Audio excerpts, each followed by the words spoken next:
Thanks so much for making our tails wag by watching this guest interview from Arden Moore's Four-Legged Life. She's back. Yes, I'm talking about one of the world's top veterinarians. She is board certified in feline medicine, and she's here today to discuss how to ease pain, ow, ow, ow, ow, ow, in our cats. Please welcome back Dr. Elizabeth Colleran.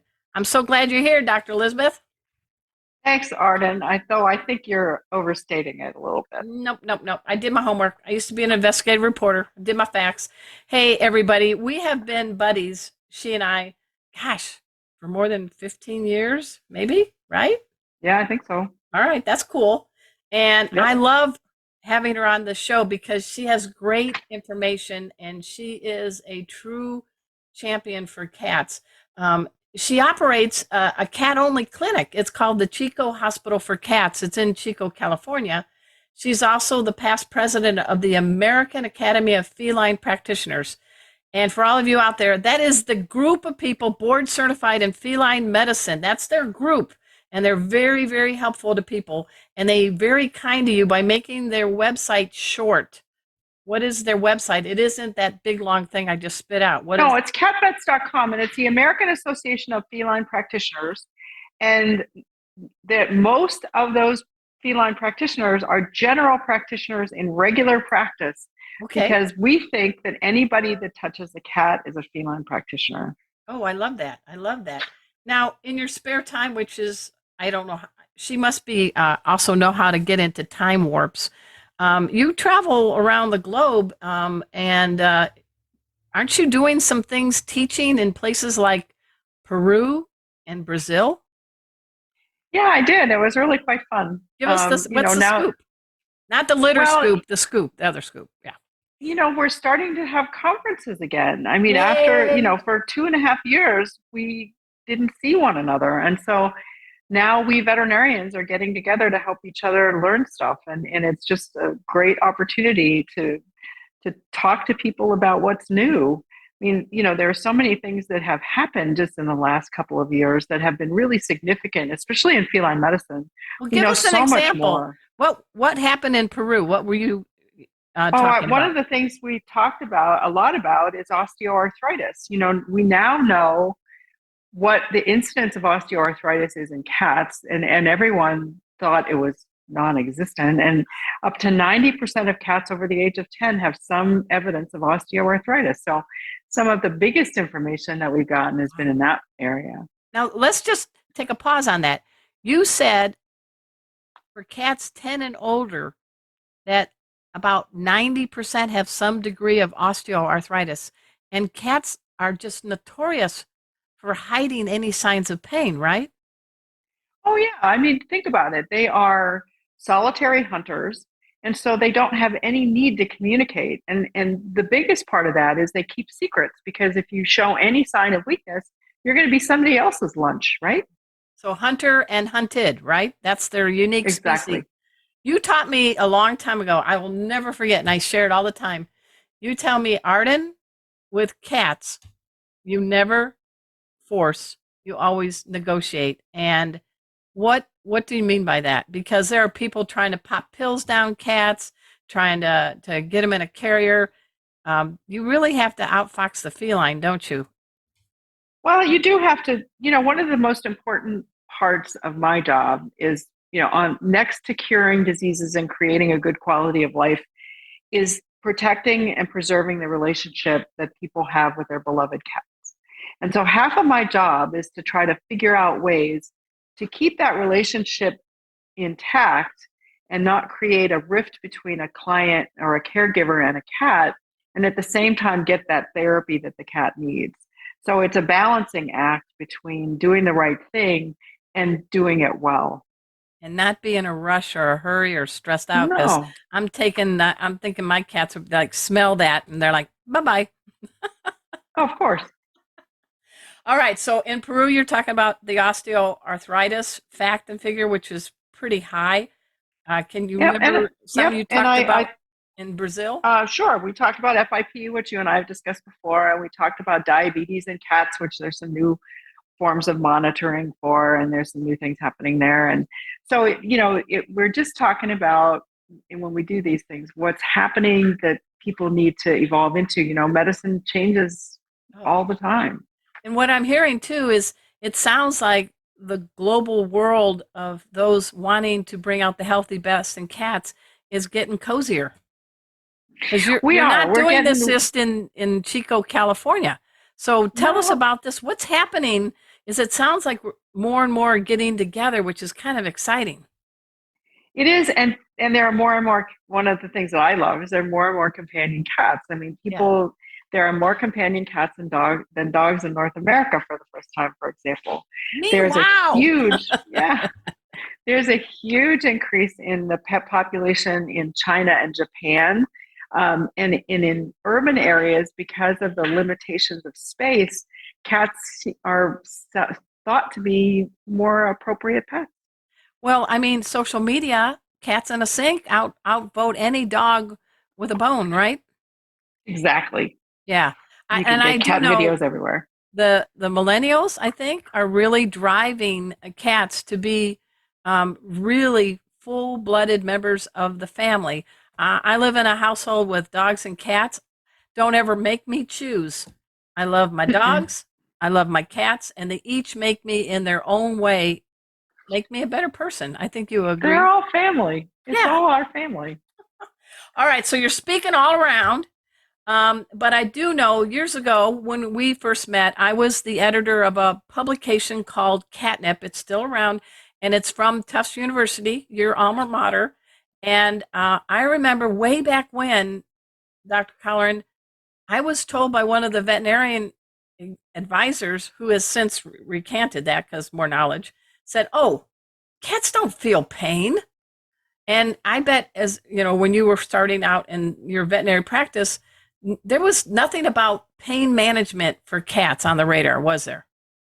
Well, there was, but there wasn't. I mean, one of the things that there was, of course, is treating acute pain, like surgical pain and things like that, was really starting to evolve, and we were starting to really pay attention to that. But chronic pain in cats is a whole different sort of subject, and people didn't see how cats manifest pain. They didn't know how they did it, and so they didn't know what to look for. And so the assumption is that chronic pain wasn't something we needed to worry about cats. And then, over the last few years, there's been so much work done in understanding how cats manifest pain that now we have the obligation to make sure that we treat it. Give us some examples of, we've got about a minute left before we take a break, but give us a couple of examples how cats manifest pain more subtly than a dog would. Well, a dog will limp. Cats don't, right? What they do is they sleep more, or they groom less, or they hide in places they've never been before. You'll find them sleeping in a place they've never slept before, for example. Wow. And in a cat who sleeps a lot anyway, a little more sleeping might be pretty hard to figure out. Wow. Hey, we're going to find out what's on the horizon for cats and how we can manage chronic pain in them with the good doctor. We're talking Dr. Elizabeth Colleran after we take this break. So sit and stay. We'll be right back.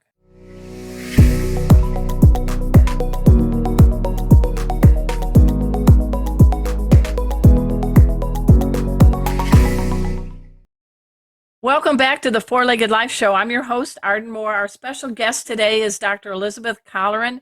Check her out. Go to chicocats.com. She gives talks all over the world. She is there on the cutting edge to make sure that all felines enjoy full, healthy lives.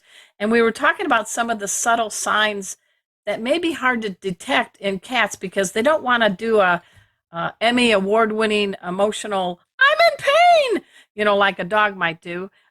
So tips for us who have pets and cats on how we should really start being more cat detectives for subtle clues? Some of the other things that, beyond what we already talked about, is overgrown nails.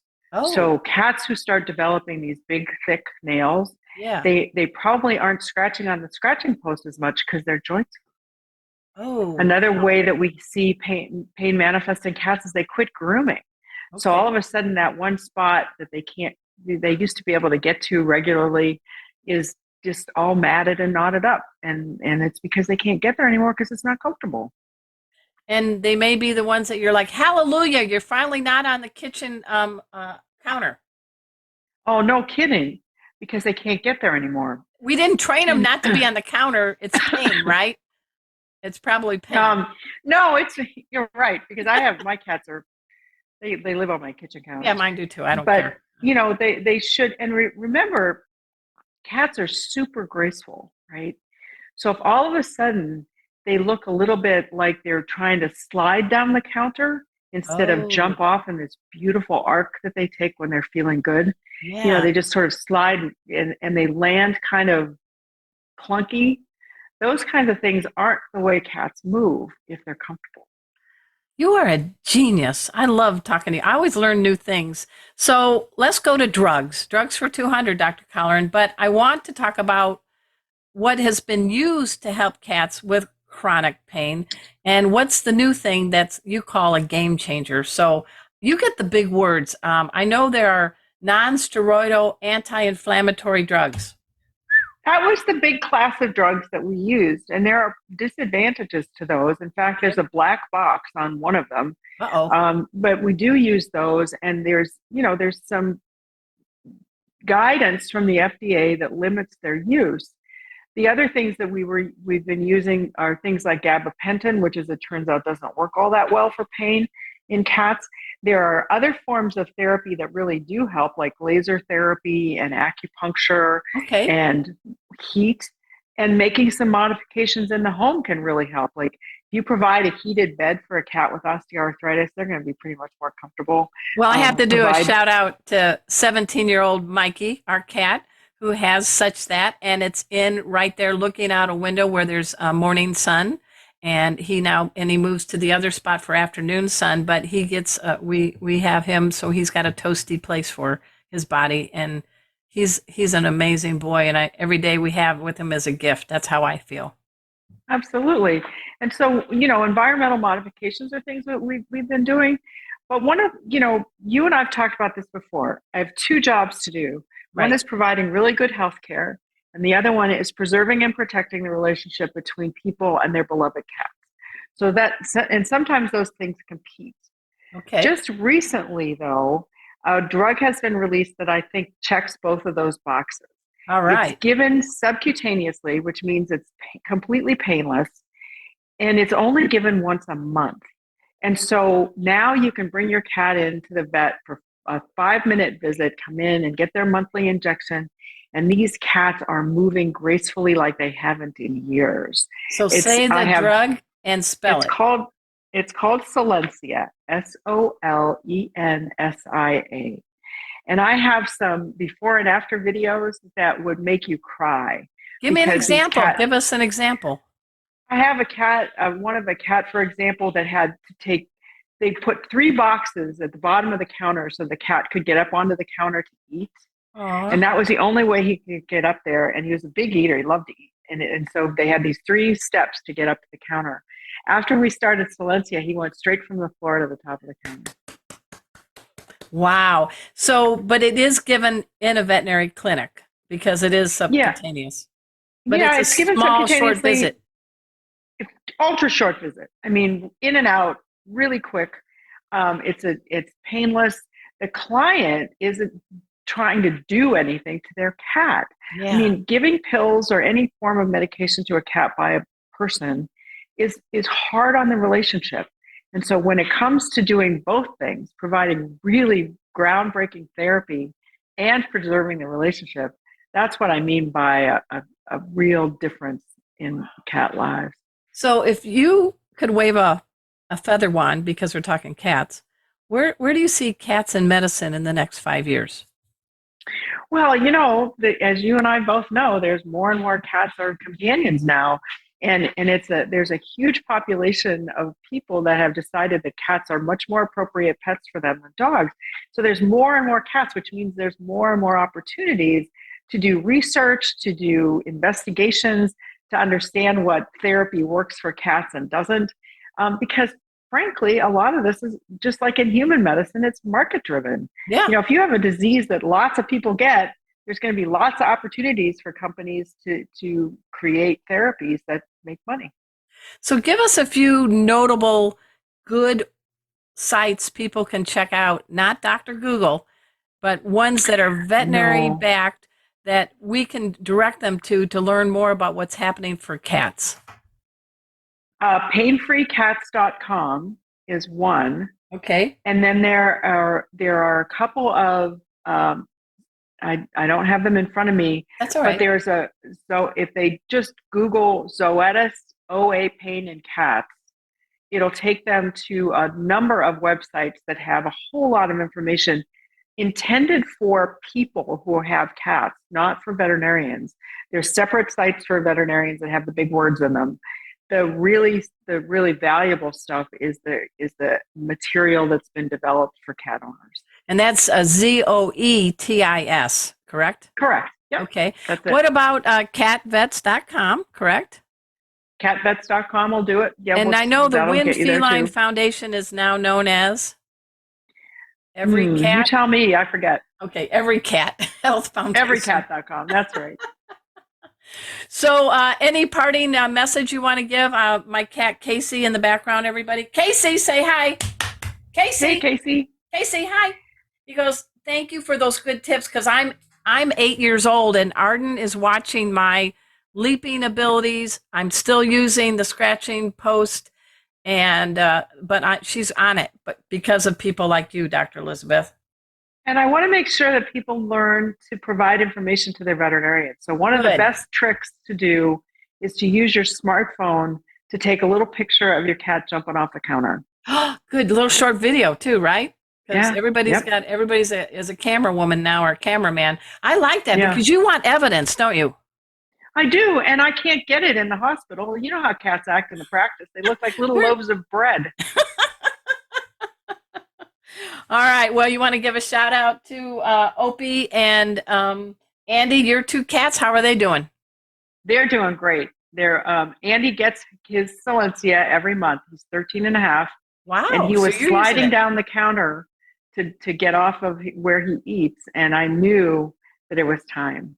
So your own cat has benefited by this. Absolutely. Oh, that's awesome. Oh, amazing. All right. Well, I love everything that you do. And everybody, please check out chicocats.com and Zoetis, and also catvets.com. And you mentioned painfreecats.com. We want to make this a pain-free world for our cats and have them live long, happy lives. So we're going to take a quick break and we'll be right back. But thank you again, Dr. Colleran. Always a pleasure, Arden.